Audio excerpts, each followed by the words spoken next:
Bes, hindi ko kasi malaman ano bang meron yung mga yun na wala ako. Ang sakit naman ang ginawa niya. Bes naman, sabihin mo naman sa akin. Bakit naman ganun? It hurts, you know. It hurts. Hoy, Bes, ilang beses ko ba sasabihin sa'yo? Pag ayaw sa'yo, di wag. Tsaka, wag mo ipipilit yung sarili mo sa taong ayaw sa'yo. Bes, masisisi mo ba ako? Nagmahal lang naman ako eh. Ngayon na nga lang ako nagmahal, nagkaganito pa. Gandaya lang naman kasi, Bes.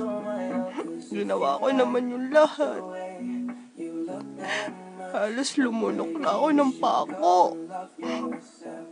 Pero wala talaga eh. Shit. Alam mo, Bes, sa ngayon, ang maganda mong gawin, mahalin mo yung sarili mo.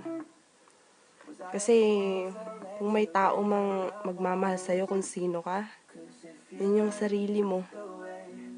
Kaya, huwag ka nang umiyak dyan. May tao ring magmamahal sa'yo.